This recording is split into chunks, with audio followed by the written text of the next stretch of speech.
মেহেদী হাসান মিরাজ আর চারিথ আসালাঙ্কা বেশ পুরনো দুজনের সম্পর্কটা। এই ছবিটা আপনাকে আজ থেকে প্রায় 8.5 বছর আগে ফিরিয়ে নিয়ে যেতে পারে সেই যুব বিশ্বকাপে, 2016 যুব বিশ্বকাপে, যেখানে কিনা বাংলাদেশ আর শ্রীলঙ্কা মুখোমুখি হয়েছিল তৃতীয় স্থান নির্ধারণী ম্যাচে। বাংলাদেশের ক্যাপ্টেন মেহেদী হাসান মিরাজ 53 রানা 3টা উইকেট নিয়ে ম্যাচ সেরা হয়েছিলেন। আবার চারিথ আসালাঙ্কা তিনি 76 রানের একটা ইনিংস খেলার পরও তার দলকে জেতাতে পারেননি। ঠিক 8.5 বছর পর যখন এই ট্রফি হাতে মেহেদী হাসান মিরাজ ছবি তুলছেন আসালাঙ্কার সঙ্গে, তখন কিন্তু তিনি কিছুটা হলেও পিছিয়ে আছেন। বাংলাদেশের ক্যাপ্টেন এই মুহূর্তে তার দল 10ম অবস্থানের র্যাঙ্কিংয়ে, আর আসালাঙ্কার দল 4 নম্বরে। ঠিক এই জায়গাটাতেই মেহেদী হাসানের চ্যালেঞ্জ, মিরাজ কি পারবে কিনা ঠিক এই জায়গা থেকে দলকে উপরে নিয়ে যেতে, পাশাপাশি সরাসরি 2027 বিশ্বকাপে খেলাটা নিশ্চিত করতে। আমরা এখন যে স্টেজে আছি, আমাদের টার্গেটটা এটাই থাকবে যে আমরা যেন সরাসরি ওয়ার্ল্ড কাপ খেলতে পারি, এবং তার জন্য আমাদের যতগুলো ম্যাচ জিততে হবে এবং সিরিজ জিততে হবে, এটা খুব ইম্পর্টেন্ট, এবং র্যাঙ্কিংটা খুব ইম্পর্টেন্ট, টপ 8-এ থাকাটা।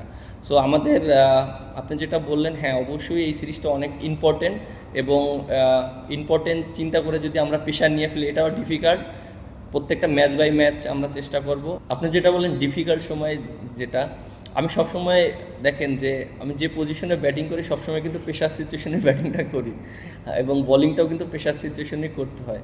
সো আমার কাছে মনে হয় বাংলাদেশে আমি অনেক ম্যাচ খেলেছি যে প্রেশার সিচুয়েশনে হ্যান্ডেল কীভাবে করতে হয় সেটা মানে মাঠ থেকে অনেকটা অ্যাপ্লাই করেছি।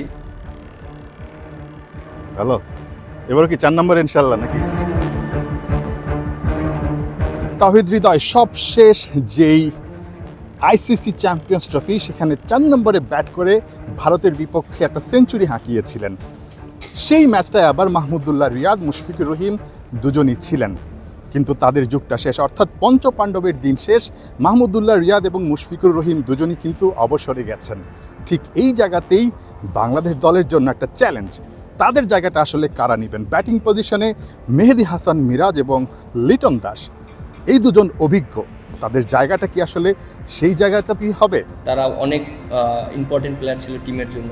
সো দুইটা জায়গা অনেক ভ্যালুয়েবল জায়গা আমার কাছে মনে হয়, এবং আমরা চেষ্টা করব ওই জায়গাটা যেন যারা এক্সপিরিয়েন্স প্লেয়ার তারা যেন ওই জায়গাটা নিতে পারে। অ্যাজ এ ক্যাপ্টেন হিসাবে আমার কাছে মনে হয় যে ওই দুইটা জায়গার একটা জায়গায় আমি ব্যাটিং করতে পারি, আর একটা জায়গায় হয়তো লিটন দাসকে খেলাতে পারি, কারণ আপনি দেখেন যে ওখান থেকে কিন্তু খেলাটাকে বানাতে হয়। সো আমার কাছে মনে হয় ওখানে যদি আমি একটা জুনিয়র প্লেয়ারকে দেই, সে কতটুকু প্রেশারটা রিলিজ করতে পারে। উইকেটটা দেখেছি, আমার কাছে মনে হয় উইকেটটা অনেক ভালো উইকেট হবে, ব্যাটসম্যানদের জন্য অনেক আইডল হবে, রান করার মতন উইকেট হবে। র্যাঙ্কিংয়ে স্বাগতিকরা বেশ খানিকটা এগিয়ে থাকলেও লড়াইটা হবে শেয়ানে শেয়ানে। লঙ্কা বাংলা ওয়ানডে সিরিজে বাংলাদেশ একটা জায়গায় অন্তত এগিয়ে থাকছে। সবশেষ যেই দ্বিপাক্ষিক সিরিজটা ছিল সেখানে শ্রীলঙ্কাকে টাইগাররা হারিয়েছিল দেশের মাটিতে। এবার লড়াইটা দেশের বাইরে, শ্রীলঙ্কার মাটিতে। এখানেই চ্যালেঞ্জ। তবে মেহেদী হাসান মিরাজ, নিউ ক্যাপ্টেন, তিনি আসলে চ্যালেঞ্জটা নিতেই বেশি পছন্দ করেন। চ্যালেঞ্জে বাংলাদেশ জিতলে আপাতত যে খারাপ সময়টা, সেই খারাপ সময়টা কাটিয়ে বাংলাদেশ অন্তত আত্মবিশ্বাসী হতে পারবে। নাহিয়ান বিন জসিম, 71, কলম্বো, শ্রীলঙ্কা।